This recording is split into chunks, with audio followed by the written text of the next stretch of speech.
The Enchanted April by Elizabeth von Arnim. Chapter 10.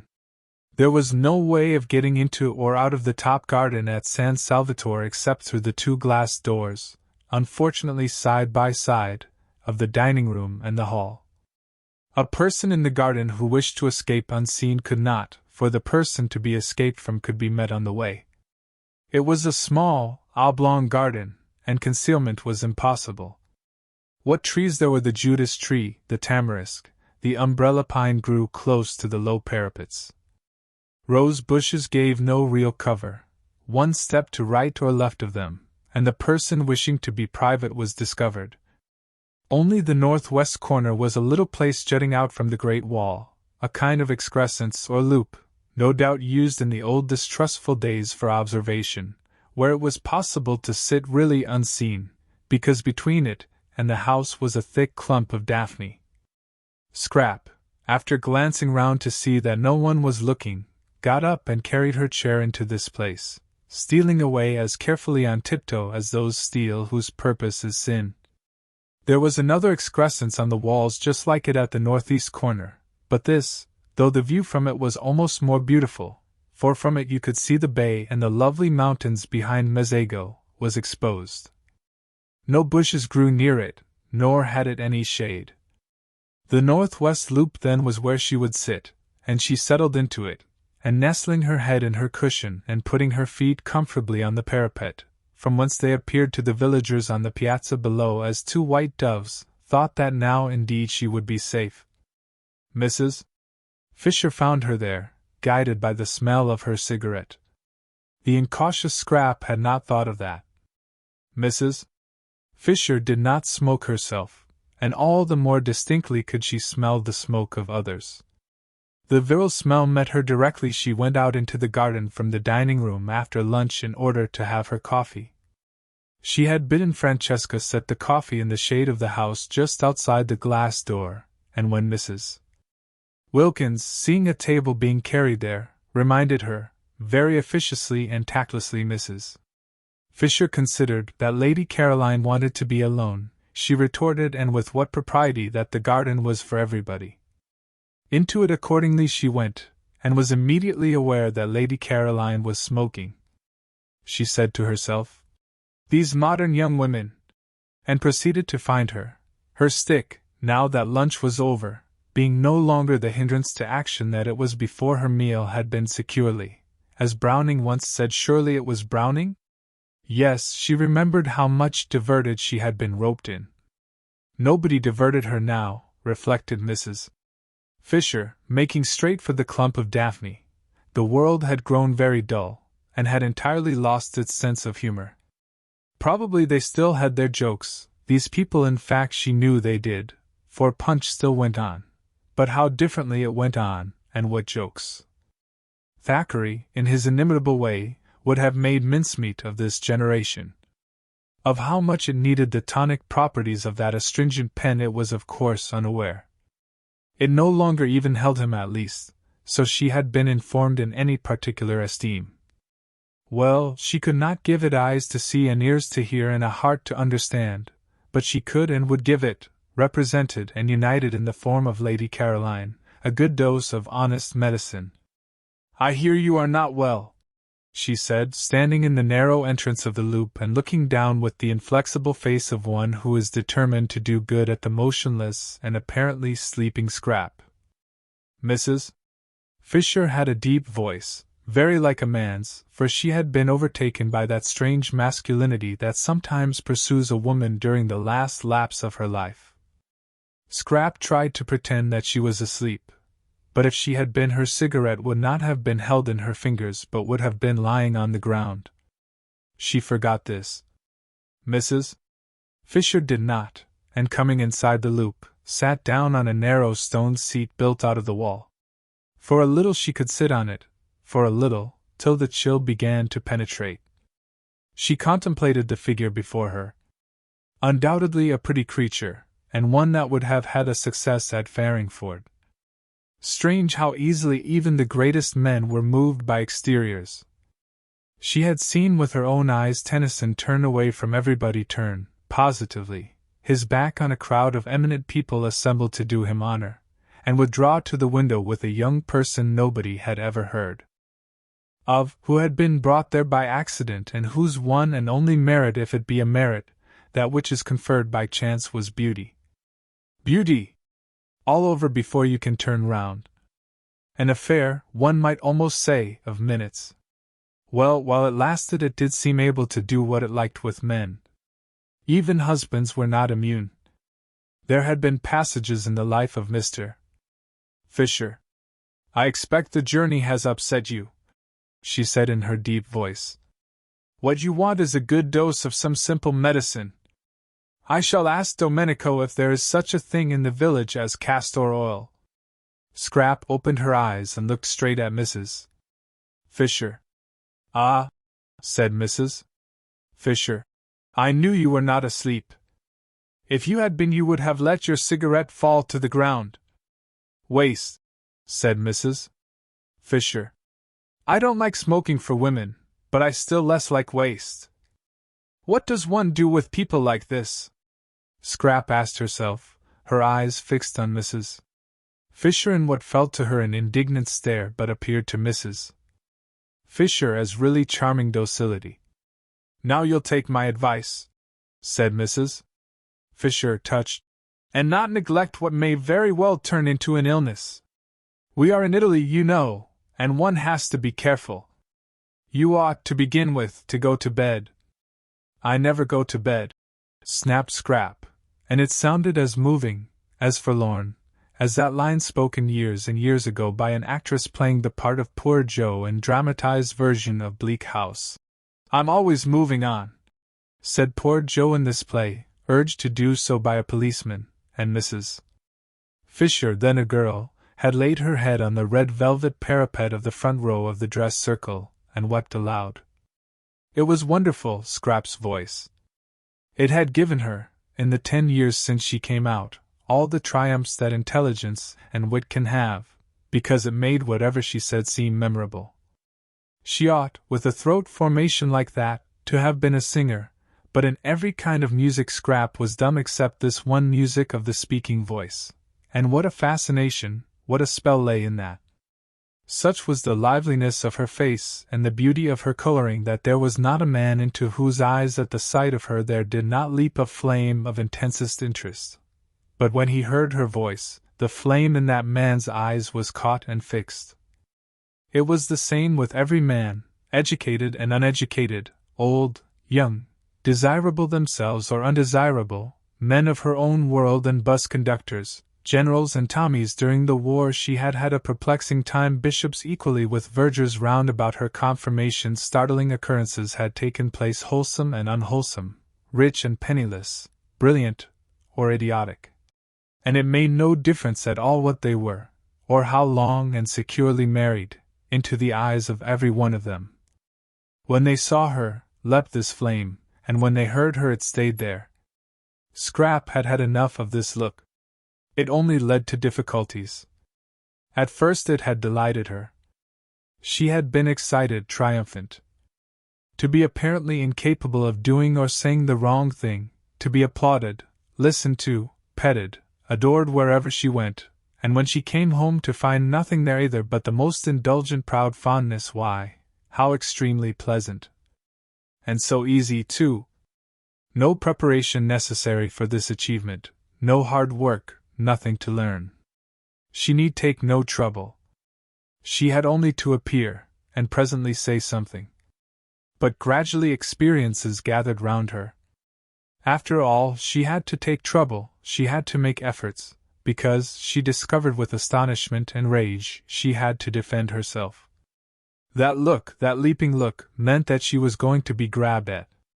Some of those who had it were more humble than others, especially if they were young, but they all, according to their several ability, grabbed, and she who had entered the world so jauntily, with her head in the air and the completest confidence in anybody whose hair was gray, began to distrust, and then to dislike, and soon to shrink away from, and presently to be indignant. Sometimes it was just as if she didn't belong to herself, wasn't her own at all, but was regarded as a universal thing, a sort of beauty of all work. Really men. And she found herself involved in queer vague quarrels, being curiously hated. Really women. And when the war came, and she flung herself into it along with everybody else, it finished her. Really generals. The war finished Scrap. It killed the one man she felt safe with, whom she would have married, and it finally disgusted her with love. Since then she had been embittered. She was struggling as angrily in the sweet stuff of life as a wasp got caught in honey. Just as desperately did she try to unstick her wings. It gave her no pleasure to outdo other women, she didn't want their tiresome men. What could one do with men when one had got them? None of them would talk to her of anything but the things of love, and how foolish and fatiguing that became after a bit. It was as though a healthy person with a normal hunger was given nothing whatever to eat but sugar. Love, love. The very word made her want to slap somebody. Why should I love you? Why should I? She would ask amazed sometimes when somebody was always trying to propose to her. But she never got a real answer, only further incoherence. A deep cynicism took hold of the unhappy Scrap. Her inside grew hoary with disillusionment, while her gracious and charming outside continued to make the world more beautiful. What had the future in it for her? She would not be able, after such a preparation, to take hold of it. She was fit for nothing, she had wasted all this time being beautiful. Presently she wouldn't be beautiful, and what then? Scrap didn't know what then, it appalled her to wonder even. Tired as she was of being conspicuous, she was at least used to that, she had never known anything else, and to become inconspicuous, to fade, to grow shabby and dim, would probably be most painful. And once she began, what years and years of it there would be! Imagine, thought Scrap, having most of one's life at the wrong end. Imagine being old for 2 or 3 times as long as being young. Stupid, stupid. Everything was stupid. There wasn't a thing she wanted to do. There were thousands of things she didn't want to do. Avoidance, silence, invisibility, if possible unconsciousness, these negations were all she asked for a moment. And here, even here, she was not allowed a minute's peace, and this absurd woman must come pretending, merely because she wanted to exercise power and make her go to bed and make her hideous drink castor oil, that she thought she was ill. "I'm sure," said Mrs. Fisher, who felt the cold of the stone beginning to come through and knew she could not sit much longer. "You'll do what is reasonable. Your mother would wish. Have you a mother?" A faint wonder came into Scrap's eyes. Have you a mother? If ever anybody had a mother it was Scrap. It had not occurred to her that there could be people who had never heard of her mother. She was one of the major marchionesses there being, as no one knew better than Scrap, marchionesses and had held high positions at court. Her father, too, in his day had been most prominent. His day was a little over, poor dear, because in the war he had made some important mistakes, and besides he was now grown old. Still, there he was, an excessively well-known person. How restful, how extraordinarily restful to have found someone who had never heard of any of her lot, or at least had not yet connected her with them. She began to like Mrs. Fisher. Perhaps the originals didn't know anything about her either. When she first wrote to them and signed her name, that great name of Dester which twisted in and out of English history like a bloody thread, for its bearers constantly killed, she had taken it for granted that they would know who she was, and at the interview of Shaftesbury Avenue she was sure they did know, because they hadn't asked, as they otherwise would have, for references. Scrap began to cheer up. If nobody at San Salvatore had ever heard of her, if for a whole month she could shed herself, get right away from everything connected with herself, be allowed really to forget the clinging and the clogging and all the noise, why, perhaps she might make something of herself after all. She might really think, really clear up her mind, really come to some conclusion. "What I want to do here," she said, leaning forward in her chair and clasping her hands round her knees and looking up at Mrs. Fisher, whose seat was higher than hers, almost with animation, so much pleased was she that Mrs. Fisher knew nothing about her. Is to come to a conclusion. That's all. It isn't much to want, is it? Just that. She gazed at Mrs. Fisher, and thought that almost any conclusion would do. The great thing was to get hold of something, catch something tight, cease to drift. Mr. S. Fisher's little eyes surveyed her. I should say, she said, that what a young woman like you wants is a husband and children. Well, that's one of the things I'm going to consider, said Scrap amiably. But I don't think it would be a conclusion. And meanwhile, said Mrs. Fisher, getting up, for the cold of the stone was now through, I shouldn't trouble my head if I were you with considerings and conclusions.